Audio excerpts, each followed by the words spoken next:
What if you treated your energy like a bank account? Picture this, you wake up Monday morning with a full tank of energy. Let's call it $1,000 in your energy bank account. By Wednesday, you're running on fumes, avoiding calls, and that afternoon presentation feels like climbing Mount Everest. Sound familiar? The problem isn't that you're not cut out for sales. The problem is, no one ever taught you how to budget your energy. Let's start with something most introverts have never done. An energy audit. Just like you track your spending, you need to track your energy spending. So first, cold calls. For introverts, each cold call isn't just a conversation, it's an emotional labor. You're managing rejection, reading social cues, and pushing past your natural preference for deeper, meaningful conversations. If you're making 50 calls a day without accounting for this, you're setting yourself up for burnout. I had a client, Zach, who was making about 50 calls a day, then wondering why he was drained by about 2 p.m. When we did his energy audit, we found out that each cold call was costing him about 15 energy points. That's about 1,200 energy points before lunch. No wonder why he was exhausted. Meetings and presentations are another huge energy withdrawal. The team meeting where you need to be on, that's not just a 30-minute meeting. It's the prep time, the social energy during the meeting, and the recovery time after. For introverts, a 30-minute meeting could have about a 2-hour energy footprint. Emailing and Slack or messaging management, constantly switching between tasks and responding to messages fragments your energy. Introverts need processing time, or anybody really, but in modern sales environments, it usually calls for an immediate response. Then, networking and social interactions. These are obviously energy intensive for introverts. But here's what most people miss. Even positive social interactions cost energy. That great conversation with a potential client, it's still an energy withdrawal, even if it was enjoyable. But here's where it gets interesting. These are the hidden drainers. Context switching between different types of tasks, open office environments where you can't control interruptions, the pressure to be extroverted, and unstructured time. Introverts often need structured framework to feel energized. Now, before you get discouraged, here's the game changer. Just like deposits in your bank account, there are specific activities that can add energy. The key is, though, being as intentional about these as you are with your other sales activities. So first, strategic breaks, but not just any breaks. Introverts often recharge differently.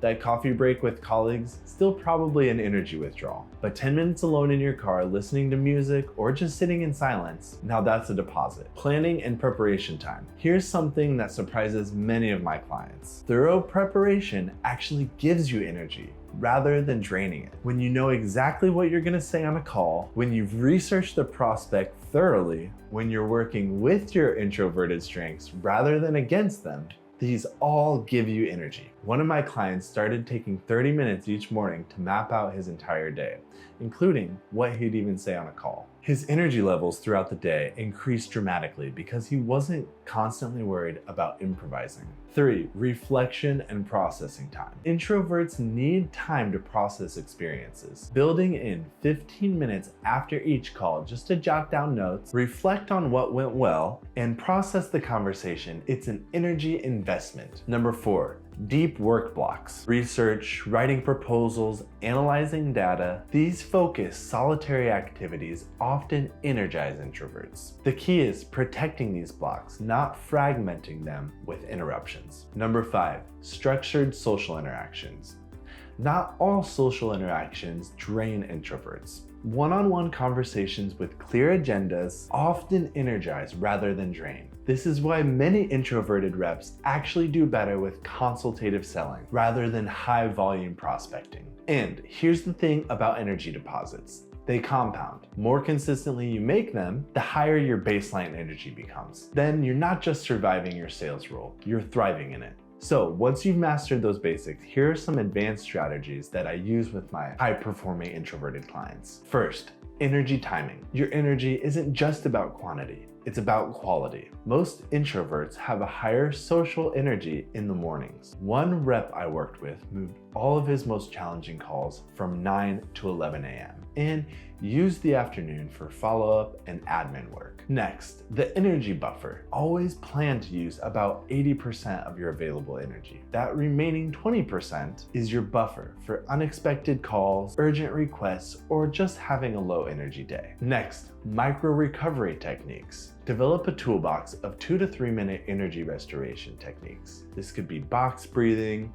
brief meditation using an app, looking out a window, nature views are particularly restorative, or listening to one energizing song. Another strategy I love is the Sunday planning ritual. Spend 30 minutes each Sunday mapping out the week's energy flow. Identify your 3 highest energy activities and your 3 biggest drains. Finally, you could try using an energy tracker app. Consider using a simple tracking method. Rate your energy between 1 to 10 at 3 points throughout the day, and note what happened before you gave those ratings. Patterns will emerge quickly. Let me share the most common mistakes I see introverted reps make with energy. Mistake number 1. Trying to be an extrovert. You'll never out-extrovert an extrovert, and trying will just exhaust you. Instead, lean into your natural strengths: preparation, deep listening, and building trust through consistency. Mistake number 2.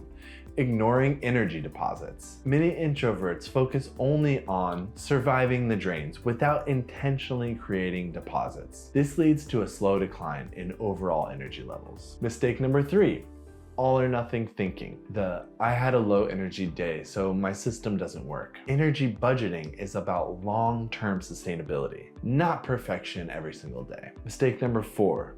Not communicating your needs. Your manager can't support you if they don't understand your energy needs. Have a conversation about your optimal working situations. When you run into a pitfall, ask yourself, first, am I working with or against my natural energy patterns? Second, what's one small adjustment I can make today? Third, how can I communicate my needs more effectively? All right, so here's what I want you to do right now. Step 1. Start tracking your energy patterns for at least 3 days this week. Don't try to change anything just yet. Just observe. Notice when you feel energized versus drained throughout your day. Step 2. Identify your 3 biggest energy drainers and your 3 most energizing activities and jot them down. Step 3.